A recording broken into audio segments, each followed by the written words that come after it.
Good afternoon, everyone. I hope everyone enjoyed the first day of the panel.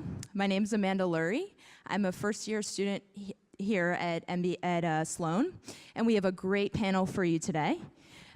First up is Adam Silver, Commissioner of the NBA. Thank you. Jonathan Kraft, President of the Kraft Group. Marie Donahue, Executive Vice President at ESPN. And moderating our panel is Bonnie Bernstein, Vice President at Campus Insiders. Yay. The first 45 minutes of our panel Bonnie will be moderating, and the last 15 will be Q&A. If you'd like to submit questions, head to our app and click on the Q&A tab. And with that, I'll hand it over to Bonnie. Thank you, Amanda. How's everybody doing? It's 5 o'clock, so you're probably ready for a cocktail right now, right? Yeah. That's why we brought all the heavy hitters, because either you're falling asleep or you're ready to get to happy hour. So we're going to keep everybody engaged. What we want to focus on for the next hour is really a lot about a few things. First and foremost, the way how we consume content as sports fans is starting to change. What do we know? We know that the only option for watching a game isn't sitting in front of your TV anymore, right? You can watch it on your computer, your smartphone, your tablet. And as networks and league commissioners and team presidents, we're all cognizant of it. Number two, technology. We have to find a way to incorporate that into our sports content, and how are we doing that? And part of the technology is big data and analytics, and how are we embracing it? So let's start, Adam and Marie, with the most recent NBA deal. So it's a 9-year extension kicking in next year. The dollar amount is somewhere in the $24 billion range, although that hasn't been completely confirmed, but reported. But I would imagine that, you know, a lot of that has to do with the fact that, from ESPN's standpoint, you want to round up as many games as you can, maybe play a little keep away from Fox and NBC, but also understanding that consumption of content, particularly live games, is continuing to increase because there are more people watching games via live stream. So can you sort of delve into a little bit about what that conversation was like as you were constructing the deal, and how that played into it all? You want to start? Sure. Well, I think the terms, the content we got in the deal, it's pretty obvious. We got more games, we got more hours for shoulder programming and things like that. But I'll give Adam credit here. I mean, in some ways, it wasn't that different than the deal we did about 2003, where Adam in the NBA and just more zeros. Exactly. I'm trying to block those out. But you know, in 2003, Adam and Commissioner Stern were the first league that gave us all media rights. I mean, I remember the ridiculous conversation I had with your team explaining, if you can watch an NBA game through a chip in your head, I have to be able to do that, and do that with our games. So we obviously have continued that tradition of having all media rights, and we've got some specific, where obviously there are more platforms, and we're going to be more aggressive in those platforms. But except for the dollars, which I can't give the details on, it's kind of was pretty consistent. Was that your impression, Adam? Yeah, I'd say it's a bet for both sides. I mean, especially so we added 9 years on to this year and next, so it begins the year after next, actually, 9 additional years. And then I think in terms of how consumers will ultimately view our games, as Marie said, the deal is wide open. In essence, we're sitting across from each other, recognizing that it's impossible to predict the future, that I think all of us who've been in the industry for a while marvel at how quickly much of the change has come, especially the quality of video on smartphones and tablets, for example. I mean, I watched that happening over the last decade, although even a few years ago, I would have never predicted it's as good as it's become so quickly. So I think the big risk for both sides is on the value side. And that is, on one hand, great news for the league that we're able to lock in so much money over this time. On the other hand, as we look at, in essence, new entrants, and the obvious ones out there, whether that be Google and YouTube, whether it be Facebook with a video strategy, whether it be Twitter with a video strategy, or even more likely, companies that haven't been born yet that we might be looking at. I think that's in some ways the biggest risk for us, and at the same time, they're looking, and I'm sure you'll touch on it, in essence, the whole bundle infrastructure now, which enables them to pay these enormous rights fees. But from our standpoint, I mean, one of the reasons we love being in business with ESPN is it is sort of do the deal, negotiate like crazy with, you know, teams of people around the clock, and with your best partners, great, done, contract in the drawer or in the file or whatever, never to be looked at again in our relationships with ESPN, because whatever happens, we adapt to it and say, all right, we never even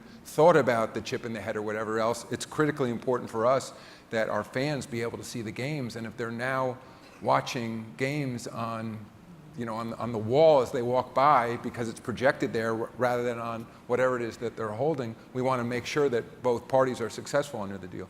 Yeah, and following up on Adam's point, that is one thing that we are under such increasing pressure to monetize these deals that we did spend a lot more time this go around on discussing that and ad sales and all sorts of other monetization strategies where we did have to pretty much make a bet together. So. Well, I would imagine one area for growth is who you're allowing to access your highlights, whether that's the NBA or the NFL, and I'm curious what the philosophy is, because, you know, if you go onto a site, the last thing you want to see is a bunch of still photos of highlights. You want to be able to access those highlight rights, and with more and more platforms coming online, has the philosophy evolved from ESPN standpoint, from a league standpoint, in terms of what you're willing to give up in the spirit of, you know, having that additional rev stream?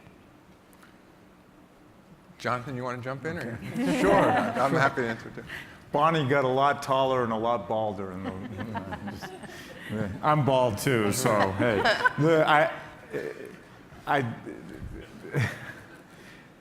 The whole idea of, I can't speak to the monetization of that, Bonnie, but I can tell you that from an NFL perspective, we used to view our live game windows as the ultimate holy grail, and our network partners did too. And when those 3-hour windows were happening, that content shouldn't be able to be found anywhere else.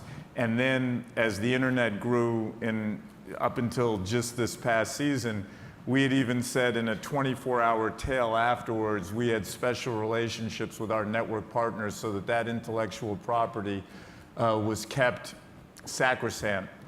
And just in the last year, we have been much more aggressive because I think our network partners like ESPN and others realize that there is a way, even in those live game windows, to take little pieces of content, be it through Twitter Amplify or a relationship with YouTube and an NFL channel where you put little snippets of great plays while it's going on, and as it populates throughout the social media world, we've determined it actually drives people who are more casual viewers to the live game in real time. So not only can you generate revenue from in-game highlights during that live game window that you otherwise wouldn't have, it actually then moves more eyeballs to the game itself and is really a win-win, at least from the NFL perspective. What's the next step there? We've heard a lot about Twitter Amplify, and I agree. Sometimes when, you know, I may not be watching a game, but I constantly have my Twitter timeline open, and if something pops up, well, what happens? It immediately drives us to watch that game. And to your point, Adam, we're always looking for the next thing. What is the next thing? Maria, I know you guys have just fairly recently inked a deal with Snapchat. What does that look like? What's the next iteration? Well, we just signed our deal with Snapchat about a month ago, and some of my team are sitting here in the front row, and they understand Snapchat a lot more than I do, a lot better than I do. But no, and we have to be there. I mean, our approach, it's gotten a lot more competitive. A lot more people have highlights. But our business is still good. We're still 1/3 of the sports traffic, sports category online. In the last 8 months, we've had record-breaking months, 94 million uniques a month. And we'll take our highlights anywhere. We did one of the first video deals with Twitter to take our highlights there. With us, it's very much about controlling the experience and monetizing. So if our ad is with it, we've gotten, and that's something that's changed over the last few years. We've also understood now that we have to go out to the fans as well.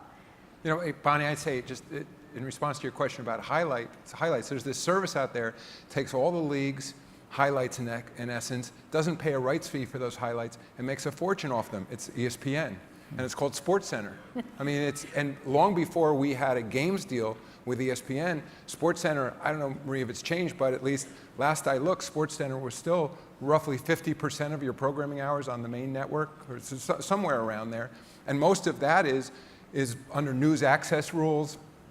You know, it's an interpretation of the First Amendment, but all those rights are then used by SportsCenter. And then there was a whole different reaction when YouTube and other sites started doing it, that there was a whole different approach from an intellectual property standpoint, which was interesting, fascinating from the lawyer side, I mean, from the league standpoint. But the way we've looked at it, we've been incredibly protective of in essence, our live game rights. But for the most part, highlights are also marketing. And I think you see both sides of it, because on one hand, sports leagues brag about the number of visits and hits, et cetera, they get, or the number of mentions on SportsCenter. At the same time, you know, they're also saying pay us for it.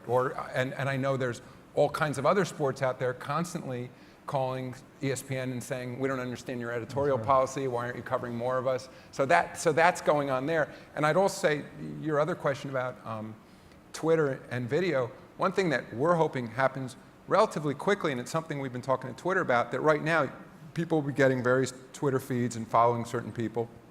And you'll see, for example, you know, great game between Cavaliers and Golden State or whatever else, or, you know, LeBron's going for 35 or whatever, where we want to get quickly to the point where you're on, within that very same feed, you go click, it's a transaction, and then you can watch the game.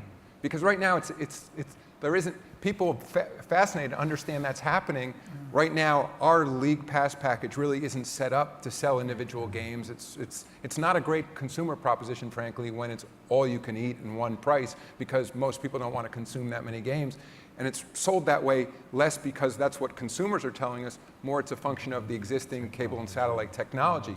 But we're going to quickly get to the point with that over-the-top experience, especially with Twitter, especially on a smartphone, and you read about a great game, whether it's an MLS game that Don was just talking about, that may not be your first love, but you still appreciate sort of a great moment in sports. And that ability on a transactional basis to then, in essence, one click and then have that game come up, I think is going to be transformational for sports. Well, you totally teed me up for my next question. Good job. Let me get a raise of hands. How many in the audience have a cable subscription? How many in the audience, thank you. How many in the audience have a cable subscription specifically because it's the only way you can watch sports? It's the only way, if you want to go to the ESPN Watch app, me, you have to authenticate with your cable subscription, right? How many people have cut cable? How many are cable cutters? All right, that number is going to start increasing. Are there any cable nevers in the room? And so here's a la carte staring us in the face. Where does this fit in the sports landscape? As sports, we know that live television, live games are basically the last bastion of appointment viewing. It's advertising gold because you don't want to DVR that, you don't want to watch it later, you want to watch it now, and you want to be part of the conversation. So where does that fit in the sports ecosystem? And I'll just throw it open to any of you. Look, I can't really talk a lot about a la carte and options like that, obviously. We believe in the value of the bundle.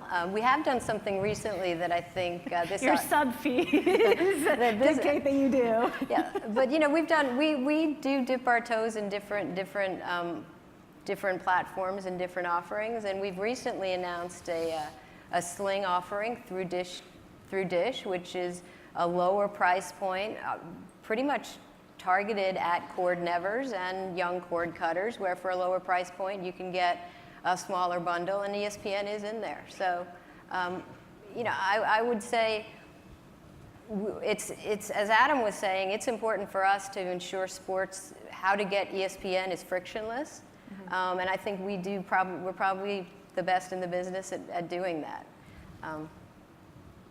Where do you see it in football, Jonathan? I think from the NFL perspective, it's a little different than the NBA from the standpoint that our games, in at least the home market games, are on broadcast television and they're over the air.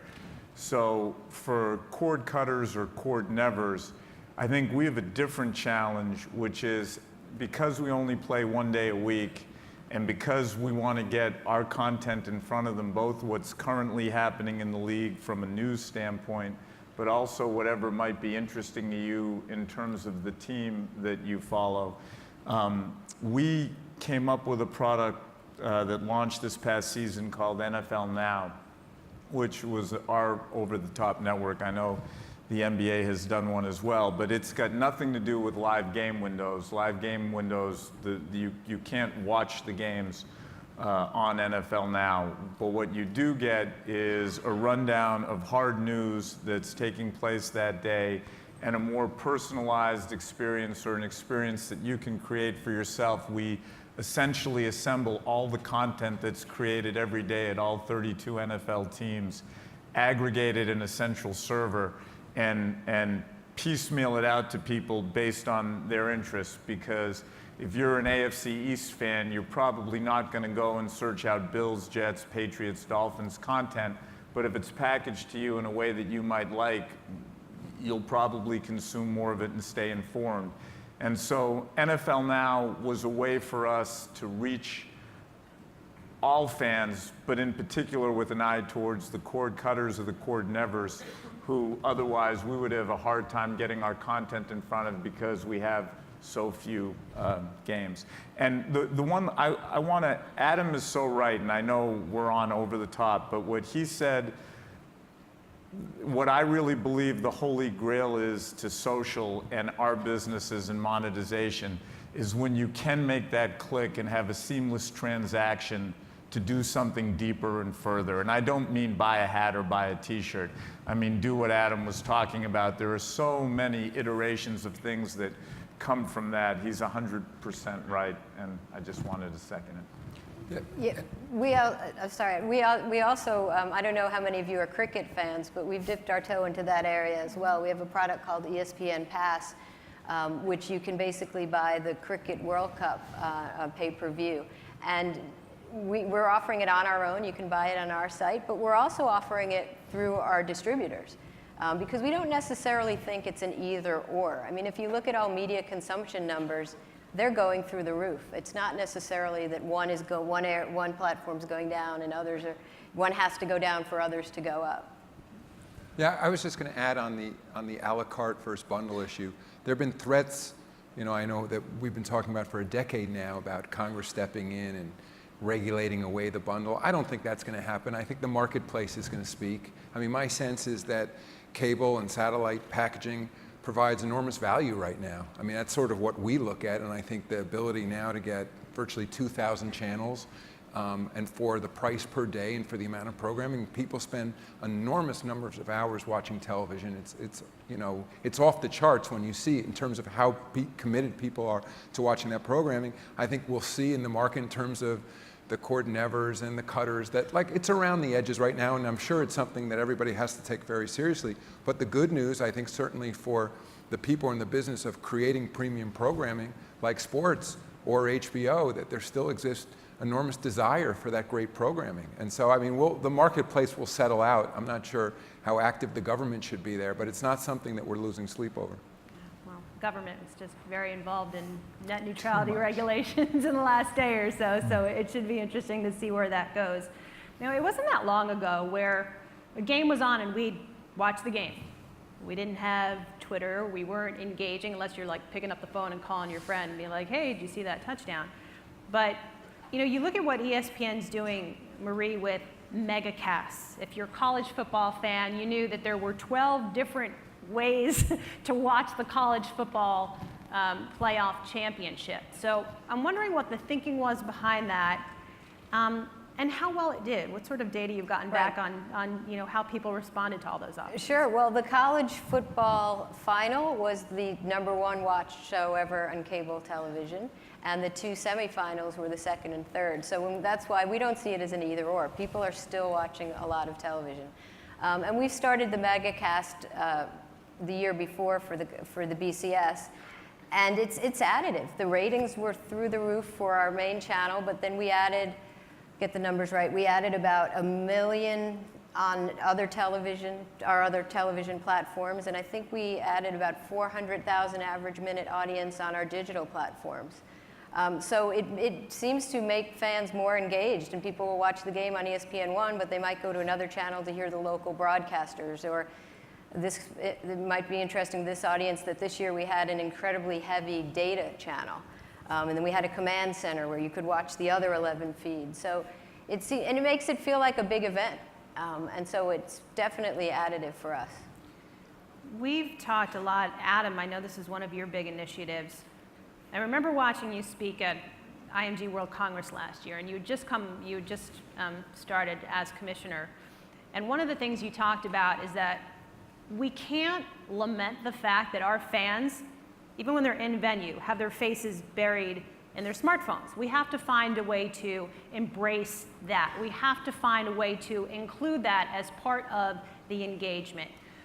So can you talk a little bit, can all three of you really talk about how you've started embracing technology, really baking that in to really help fans feel closer to the game?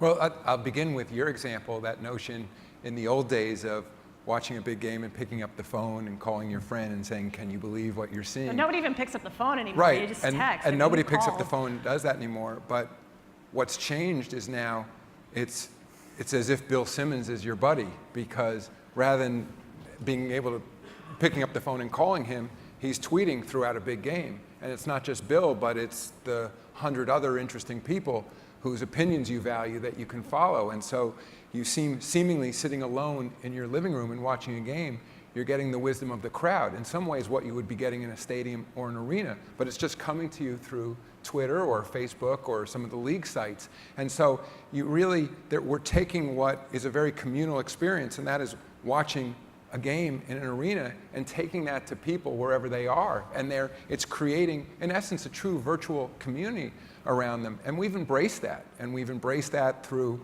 all those different social media platforms by making content available to them, authenticating our players, promoting those sites. Can you give some specific examples of initiatives that are really starting to work well for you? Well, even on Twitter, a simple one is just ensuring with our players that they get authenticated and that they understand how to use the site, or same thing with Instagram, or same thing with Facebook. We work with our players, we work with our teams, and also talk about the rules of the road for our players as well, recognizing it's another media outlet and it's the same standard if they were doing an interview on ESPN or wherever else, but encouraging them. And I think that our players, our teams like that direct access to their fans. And I think our fans love it. It's sort of the equivalent of a backstage pass. And so you're getting in real time. I mean, and people make mistakes when they're in those mediums as well. But an example outside of sports, I was watching the Academy Awards last Sunday night. And so you're watching, and sometimes if you're not an expert, you sort of want validation for your own view. It's like, is this boring? As you're, is that a funny joke? And so, there are people, I'm like, all right, Bill Maher is somebody I follow, so he's sort of, I'm interested, and I know he's going to be tweeting throughout that telecast. And there's also a snarky and comedic aspect to those platforms, which makes it fun, frankly, as well. And I think it's a lot about, in sports, it's the same way everybody knows that experience if you've been a season ticket holder for any team, that there's certain people you can count on around you to react, in certain ways. And it really has been recreated in a virtual way. And I think we see our job is to facilitate it. And I think we were an early adopter in part because I think, and understandably, some of the other leagues were more concerned, but wow, do we really want, in essence, to encourage people to boo, so to speak? The same thing if you're in an arena. But ultimately, you come to terms with it and you say, all right, you're going to, just like within a stadium or arena, if people are over the top, screaming or, rude or whatever else, or, that it's harmful to people around them, they're going to stop them. But if it's, within pretty broad limits, people pay their money and they can jeer or cheer or whatever it is. And that's the kind of environment we want on social media, because ultimately it creates more engagement. It causes people to watch more games, to watch the games they watch for longer amounts of time. They become, if it may not be their favorite team, but if they're following James Harden and they, it's the same reason, if I'm looking at Daryl, that James Harden's on the cover of Sports Illustrated and people read that article and they, I never really understood that about James Harden. Now I'm more interested to see him play on the court. And sports and live events like sports might be unique in this area. We have data too, that is exactly as Adam says, that shows that people who engage in social while they're watching live events are more engaged. For years, for the last few years, our top traffic days in digital at ESPN are football Sundays, or NFL football Sundays and Saturday college football. Now on Sunday, we don't have games.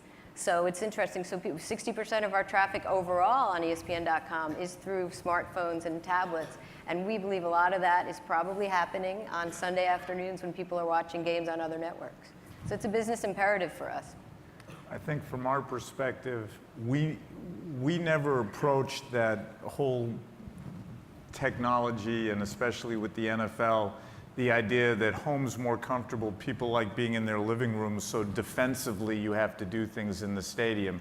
We never thought about it like that, but we launched our in-stadium app in '09, and we've made it better each year. And our rationale internally was just that we think the social aspect of being in a public place with tens of thousands of other people and energy is exciting enough for a large enough segment of the population, it's going to bring them out. It's incumbent upon us, when they do come out, though, to give them an experience that's relevant to today's world. And in our minds, maybe because we live in the Northeast and the college communities are here, I think we understood early on that your smartphone and connectivity was going to be important. So we started installing Wi-Fi back in '09 in our building, and we've upgraded it once since.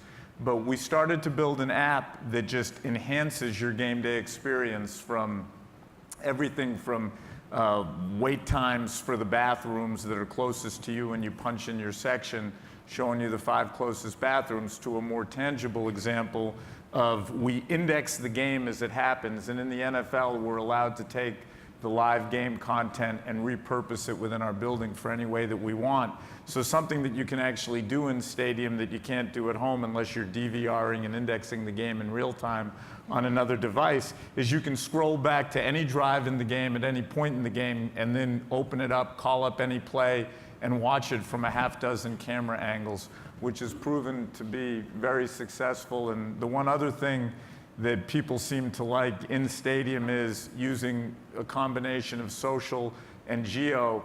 We're able to provide a social media feed that's strictly for people in the building, not just what is getting thrown up on the LED boards, but a curated in-venue social feed for anybody that's in the building. And then obviously for people outside, they get to see everything, and we have that feed that comes through as well. But we think, to Adam's point, people might just want to see generic tweets and Facebook posts from people that are actually in the stadium that day. And we're doing the same thing with our apps, because, Jonathan, they were early adapters, and many of our teams have followed closely behind, ensuring that we have robust broadband in our buildings. It's like air for a next generation. This notion that you're going to go off the grid for 3 hours because you're at an NBA game makes no sense, and there's a portion of our fan base that won't come. At this conference, Jessica, back me up, at this conference 5 or 6 years ago, Cuban told me I was crazy, that you didn't need Wi-Fi in buildings because he didn't want people's faces in phones. So it's nice for once to be smarter than Mark Cuban. Well, if it makes you feel any better, you're certainly not alone among the people that Mark Cuban has called crazy. So you got that. Yeah, but I just add too that the notion that you sit in an arena and you paid a huge price for your ticket, and then something happens on the floor, the referees are huddled over a monitor, fans at home are seeing endless numbers of replays, but you have no idea what's going on if you're in the arena. It makes absolutely no sense. And that's what our teams are now doing with these apps, because whether it's to to scroll back at any point in the game or to see multiple angles. That's really when people want to look. I don't, and understand Mark's point. Like, of course, I'm just saying you'd rather. I was only joking. No. For those of you who are tweeting, No. But I mean, Mark's point is you'd much rather have people looking up at the game than looking down at their phone. But the fact is, they are going to be looking at their phone. And then it's what Jonathan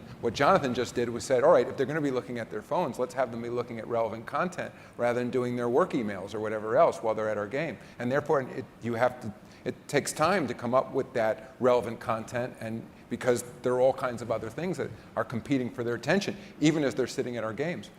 And I think you're doing something interesting too. I mean, our reality is, for as many of us who enjoy going to games, there are just some people who aren't going to be able to do that, who aren't going to get to the stadium, whether they can't afford it or whatever the reason may be.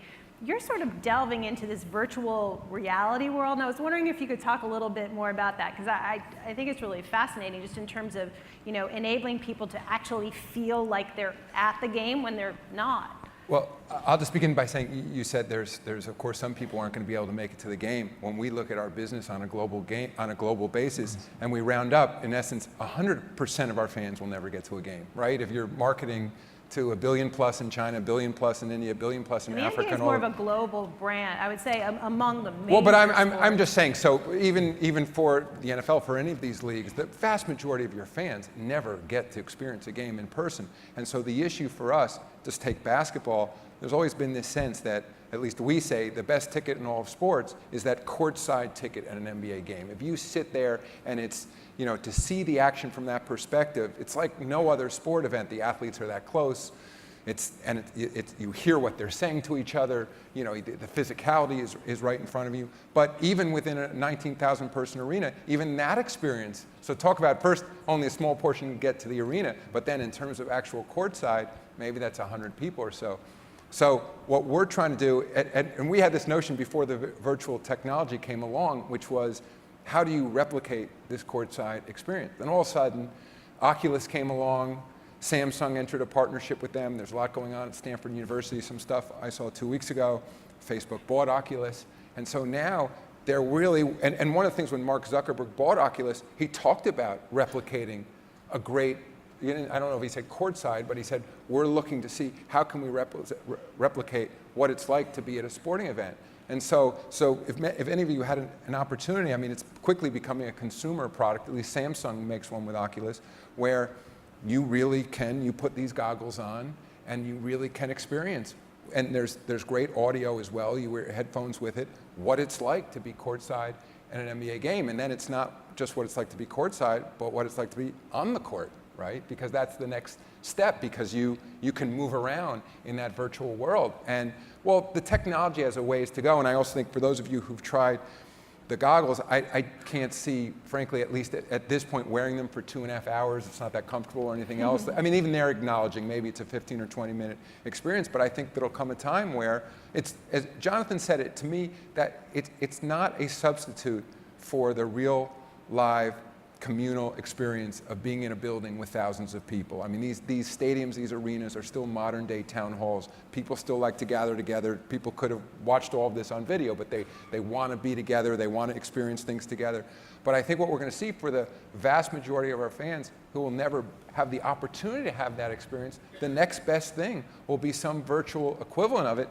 And at the same time, I mean, it's interesting. I've seen some of these experiments already where, and it's not just virtual. You enter the building, you show your ticket, you sit down, there's people around you, and it may be a group of people around you who you know. I mean, it's as far as your imagination can take you. And I think it really has the ability to change from a media standpoint what it is we're offering our fans. Let's talk content for a couple of minutes. So many of us growing up, it was all about the live event. There would be this building anticipation toward the live game. Now, from a content creation standpoint, it is 24/7, 365. So can each of you sort of talk about innovative things you're doing on the content front to really service the appetite of the fan? You want to start, Marie? Sure. I mean, ESPN's bread and butter is the game around the game. I mean, Adam's point, SportsCenter takes up so many hours of our schedule. What I like to talk about today is I'll talk a little bit about what we're doing at some of our more niche properties at Grantland and 538 and ESPN Films. So we've gone much broader than the game behind the game, around the game. We now will take you, we have a film coming out, debuting at South by Southwest, where we go to the Congo with Serge Ibaka. You'll never watch Serge on the court again without thinking of him differently. We love to experiment. You know, we'll have that film at South by Southwest, then you can watch it as a 6-episode series on Grantland, and then you can watch it on ESPN later in the spring. So what we love to do is we have a little content studio, and we like to experiment with perspectives and stories, and we have 538 and Grantland, so we touch on pop culture, we touch on elections, but we love to experiment with formats and multimedia, and we look at stories, particularly around sports. We don't think platform first, we say, what's the best way for an audience to experience this story? We did a 9,000-word piece on Charles Barkley a few weeks ago. And for it was those, all Charles Barkley talking, all 9,000 words. Not at all. We actually interviewed 50 people in Leeds, Alabama, which is where Charles grew up. And say what you will about Charles, you now understand where he came from. And so we have an audience who will read that 9,000-word piece. But we also did a 4-minute film where Charles's mama is amazing, and she stole the film. And then all day we ran a 10-minute feature on SportsCenter. Every 2 hours you'd have the film from Leeds, Alabama, and an interview with the young writer who wrote the piece.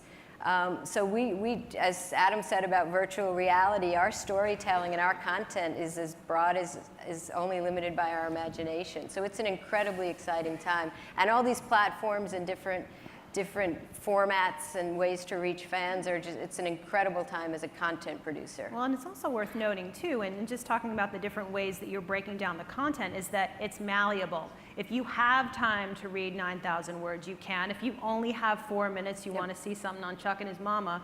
But it really, it reaches every audience, particularly an audience that is becoming seemingly more and more, you know, ADD, and give me what you got in 2 minutes, because I'm going to click on a video, and if I see it's longer than 2 minutes, I'm not even going to bother watching it. The only thing I'll do is I will defend the millennials here in that they actually do read. I mean, we have shocking, you know, we thought when we launched Grantland a few years ago, we were kind of zigging when everyone was zagging. And we have data that people in their 20s will read a 9,000-word piece if it's in their language. And if, you know, what we do, we integrate a lot of multimedia, but not to distract from the words, but just if Rembert's talking about a song, we'll put the Vivo video right in there. So I'm going to play with you for a second. When you say if it's in their language, what does that mean? I mean, are we changing the structure? Are we changing the language to reach a demographic? No, I just think, I think they're a little more open-minded about what you can talk about. So like a lot of our stories, you know, I'll use Rembert again. Rembert, one day he'll talk about his Atlanta Hawks incessantly. He sits outside my office, and I know more about the Hawks than you can imagine. But the next day he'll write about fashion, and the next day he'll write about a new hip-hop song that came out. So I just think this audience is open. You know, Rembert has his year-end column is Who Won? So Who Won 2014? And I'm not sure many folks over the age of 30 at our office had the patience to go through it. But if you're under 30, it's the highlight of your year on Grantland. So I just think we have to be a little more open-minded, communicate the way they consume other media, be very multimedia. But you know, these guys will read a long, well-written piece. Jonathan, you were really at the forefront of NFL Now getting up and running, so you've got a really strong digital perspective, and obviously content's not just on digital, but what are you thinking in terms of how we are now 24/7, 365, and how the content availability needs to reflect that? From a team perspective, the thing we're really focused on, again, because football is unique, the teams have nothing to do with their game broadcasts except in the preseason. So we put a lot of time and energy into content creation that we're going to do traditional media, radio and TV, but then the real focus is on digital and social. desktop and the various social platforms, we employ full-time over a dozen people who do nothing but create content 365 days a year around our teams. And I think what we're really trying to focus on, and it's a lot of what Marie just talked about, is as we look at the different platforms from the desktop to Facebook, to Twitter, to Snapchat, to Instagram, is the audiences that we have in each place. There's a little bit of overlap, but as we've started to really dig in over the last 18 months, we realize that there are different audiences in each place, and trying to fine-tune niche content that speaks to the user of those different mediums so we get them very engaged and very happy with the experience. And I think that's what we're focusing on. So an example of that would be if we've done a really detailed statistical analytical look at something around our team or our opponent, Twitter seems to be the audience where we, at least for the Patriots, get the best interaction with it. Our Twitter audience that follows the Patriots seems to be people that want to go really in depth and have hardcore news. It's not the teenage kids that are doing whatever they're doing on Twitter. I think they tend to follow us on Instagram because they like our pictures. And we know what we can do to get them really excited there. And Facebook, which is our largest audience on social, I would call it more of a lean back traditional TV experience, like feed them something that's mass appeal, not too in detail, entertaining and not too long. And so anyhow, it's a ramble, but that's the way we're sort of focusing on satisfying our audience day to day now. You know, I just add to what they've said, of course, especially at this conference, analytics. And if you look at now what all the leagues have done in making not just traditional statistics, but new fields that we only learned about from great general managers like Daryl Morey, that, you know, that this, and it's not even about the debate versus, you know, intuition or judgment versus analytics, but everyone is interested in that data. At least they can decide how valuable it is. And what we found, especially with our next generation of fans, they want to be virtual GMs. They want an understanding of what they're seeing on the floor in a quantified basis. And so through a partnership we have with SAP, we redesigned our statistical fields. We added a lot of fields. A lot of it is what Daryl and other GMs are using at teams. I'm sure they have a lot of other things that we don't have access to. But we have these sport view cameras in all of our arenas, creating data fields. And we said, let's make this information available not just to the insiders at the leagues, but let's make it available through our websites, through our apps, directly to our fans. And that's also back to where I was mentioning earlier. It creates a lot more engagement. And just one more example is we added a replay center in Secaucus, New Jersey this year. So back to that example I used where the official is courtside and he's looking at a monitor and he's looking at replay, the notion was, why shouldn't those same replays, one, be made available to our fans wherever they're watching so they can see exactly what that official is looking at and understand what that official is going through, but then also in terms of actually improving the game, using technology so that that official, rather than being limited to his and her ability to talk to a producer in a television truck, you can have a central command that's seeing every angle on much larger screens, can process that quickly and help get the calls better. So those are all ways that we're using technology, increases engagement, but also improves the game as well. Well, all three of you are looking at big data and analytics from different perspectives. And what we're really learning in the sports industry is that it touches every facet of sports. We're starting to use analytics in recruiting and scouting, and athletes are using it to improve performance. The NBA is, several of the teams have become huge in using real-time data during games to make adjustments. We use it in the front of the house, the back of the house. From each of your individual perspectives, where do you see within the next 10 years big data and analytics having the biggest impact, Marie? Well, my heart's on the content side, so I'll talk about content, and especially for this audience, I think it's a huge growth area. And you know, it's different because, you know, 10 years ago, the bottleneck was getting the data.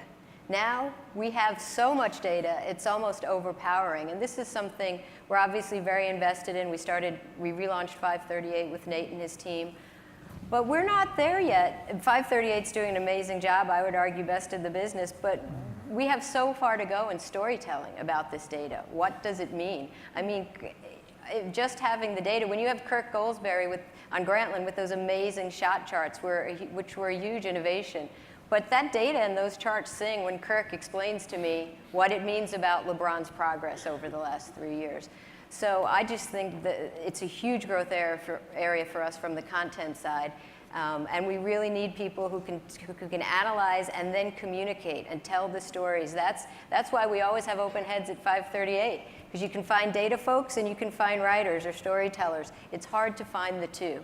And I think that's going to be a huge opportunity for us, and it's going to be a great area for fans to enjoy as we expand over the years. I'm glad you brought up storytelling, because sometimes I feel so overwhelmed. There's so much information available. And how do you crunch the numbers and disseminate it in such a way that we, watching it, we're like immediately, oh, that makes sense. Oh, I feel a lot smarter after having listened to that conversation. How about you, Jonathan? I think from a football perspective, as opposed to the statistics used to sign free agents and make your team, I think the biggest impact of big data going forward in analytics is going to be on the fitness, wellness, preventive maintenance for players and how they train. Football is such a physically demanding sport. The idea of being able to collect more and more data around how they train and the physiology of each player and the nutrition and how their bodies are reacting, and to start to get predictive about when soft tissue injuries will occur and other things, and keeping players in better shape, because we have a hard salary cap in the NFL and because it's critical to keep your players, in all sports it's critical to keep your players healthy, but when there's a hard cap and you've invested dollars in certain areas, it's critical that you do everything in your power to keep them ready and available to play and not suffering unnecessary injuries or stress. Yeah, great point, Jonathan. I just echo that all the incredible things we're talking about all stems from what happens on the field or on the court. And I think it's an area where we are just scratching the surface, and that is using all of the data that we're beginning to collect on our players to do a better job keeping them healthy and keeping them on the floor. And I think it's whether it goes to how they train, how they rehab, it goes to how we construct our schedule. I mean, there's been a lot of talk recently about back-to-backs in our league, or 4 games out of 5 nights. I mean, there's a sense in terms of how tired guys are, but we should be at a point where using better analytics in terms of creating the schedule, how big a difference does it make? Maybe there's a back-to-back, but when they're playing back-to-back and they cross 2 time zones, does that have a different impact? For example, it's the amount of recovery time. Does having a mid-season break, does that become more important than an extra night somewhere along the season, because on their bodies they need several days to recover as opposed to one particular day? I think we watch as our players are recovering from knee injuries or shoulder injuries or other things, using the data we're able to gather from our teams. There presumably are optimal ways that guys should be rehabilitated. And I think our teams, where maybe there was a time when that was viewed as a competitive advantage, to the extent that the sense was we have better trainers, better doctors, you'd like to believe as a league that ultimately that's not how we want to compete in terms of the health and welfare of our players, that we all have an interest in ensuring the best players are on the floor. And so there are areas where, probably in additional areas, that I'm going to be having discussions with our general managers, with our owners, and where everybody is going to be willing to take a long-term view and say it's in the collective interest of the league to focus on the health and well-being of the players, and taking the best wisdom from all the teams and distributing that, in essence, kind of exactly what we do now on the business side through Amy Brooks and our Teambo department. We don't do that on the basketball side right now because that's viewed as a sort of part of the secret sauce and part of the competitive advantage for certain teams. And I think they will continue. To me, the difference is we make all these all this data available in terms of these sport view cameras and all the really complex information we collect, it's then up to the teams to use it in their own way. I feel the same way about the medical data. We should be collecting it and then making it available to teams. The smart teams are always going to find advantages, but Jonathan said it exactly right. It's an area where we really should be able to make a difference as we move into an era of big data. And the good news for fans is once all of your teams start embracing that, then Popovich won't be able to sit 4 starters in one game because he'll have no excuses because his guys are all going to be Or maybe he's right. Yeah, it could be. We've got 8 minutes left, so we've got some questions here. The most popular question from our audience is for Adam or Marie. How do you negotiate a 10-year contract in good faith, knowing it will be hugely influenced by technology that hasn't even been invented yet, given how fast technology moves? Well, I'll go first, and I'll say a lot of it has to do with who your partners are. And if you notice that those agreements that we negotiated they were 9-year extensions, were with companies that we had a long time experience with, and that's Disney, of course, the owner of ESPN, and Time Warner, which owns Turner. And I'd say personal relationships, I mean, it's sort of like the debate I listen to GMs in terms of analytics versus scouting and judgment. Business is no different. There's a lot of data and analytics you use, but relationships mean a lot too. And when you have had long-time relationships with John Skipper and Marie and her colleagues, or David Levy and Jeff Bewkes and others at Time Warner, that makes a huge difference too. And part of what you're banking on is the fact that they have stable management and that you know that it's not, nobody's trying to gain an advantage on the other side or trick the other side. That I really meant what I said earlier. It's kind of ironic in a way that you spend so much time negotiating the fine print of these contracts, because when you have great partners, you almost never look at them. And so you have the confidence that if to the extent, I mean, you're taking, the real risk comes on the financial side, both for them, that the world could change and maybe then it would appear they're overpaying, or the world could change in our favor and we'd say, we shouldn't have gone so long because look, there's all these new bidders now. But I do have the confidence that in terms of as platforms change, as technology changes, that we'll adjust collectively to it. And that really comes about through strong partners that you can't be positive, but that you know it's where it's highly likely that they're going to be around and they're going to be strong at the end of these deals. Yeah, and obviously it's the history we have together, as Adam said, and you know, I can't predict where technology will be in 6 months. I do know that the NBA and Adam will work with us to ensure we can exploit our rights and serve fans. I also will tell you that when we used to negotiate the digital separately. We were at the kids' table. And Adam always used to come and see how we were doing. So he's been there since the start. You guys have look-in windows too, though, right? Are there periodic look-in windows during the course of the deal where you can say, okay, this is emerging, we need to... Honestly, it's every day. Yeah. I mean, it's how great partnerships work. It's not that the contract says in 18 months you shall. It's every day. We're constantly talking, we're visiting each other, we're going together to look at new technologies in Silicon Valley. That's how we run our business. This is an interesting one. How can you use social media data match with what's actually going on during the game to sell essentially live sponsorship or branded content opportunities? Kind of Jonathan.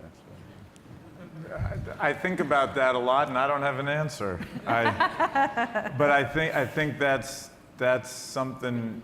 Look, today when you're using social to enhance a live game day experience or make it available, whether it's in the stadium or however leagues are packaging things on the big platforms for the people at home, it's about the good experience, and I think revenue is going to follow. I don't think that the revenue model is fully baked and worked out yet, but it'll come. And right now it's just about fan engagement. I think Adam would agree, and I'm sure Marie agrees when she thinks about the ESPN brand. The more you can get people engaging and feeling great about your brand and engaging with it and living it and identifying with it, revenue opportunities are going to come.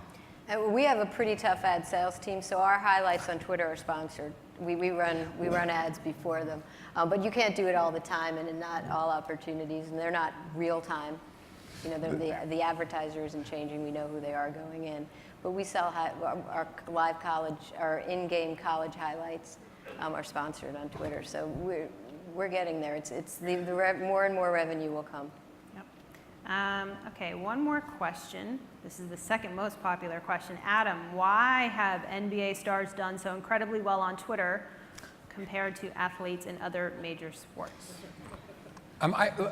In all seriousness, it's hard for me to do it on a comparative basis. I can just say about our athletes, and I think part of it is because the way they grow up around the game. I do think, in terms of the fact that they're in essence out there in their underwear. You know, there's no padding separating them or helmets from the public. They're not hiding in dugouts, and I think they're very social people. It's sort of they grow up in an environment where fans are right on top of them on the courts, and we're not twisting any arms. They enjoy it. And I think we've tried to facilitate it with our players and our teams. So we've gone out and said, literally on their first day when we have a rookie transition program, here's how to sign up for Twitter with an authenticated account. So make sure that it's the real you and that people can rely on that. We do talk to them about the fact that, you know, it's still a public medium and they need to be careful in how they do it. But I think they've embraced it. At the end of the day, I mean, our players, many of them are no different than the people who are in this room. They're young, tech-savvy, obviously men in the case of the NBA, and they have a fair amount of disposable income, so they have every imaginable device like that. You know, it's true, and so I think they enjoy it, and increasingly I find they like documenting their own careers, and sort of that for them, it's amazing how many buses and planes and locker rooms I'm in where there's interesting things happen, and invariably there are a few players who are holding up their smartphones and they're documenting it as it's happening, and often posting portions of that. The kind of access that a few years ago we as a league could have never dreamed of getting from our coaches, and now it's sort of just understood. Now it's less private than it once was. Everybody has to realize that there are cameras in the room, but I think it's no different than the way all of us have had to adjust our lives. I think Adam is so spot on about the players and how they grew up, because football players, not only are they wearing helmets, but the creativity that you see on a basketball court, football's orchestrated, it's drilled in. That's coaches want. I had never thought about it though till you made your point. And obviously, you know, as much as Bill might encourage guys to be on social media, most other coaches don't. And you know, Bill's a big proponent. But I do think the nature of the two games is really that's a great point. At its core. And I hadn't thought about it till you said what you said, but I think you're 100% right. If we ever see Bill Belichick on Twitter, you are getting full credit.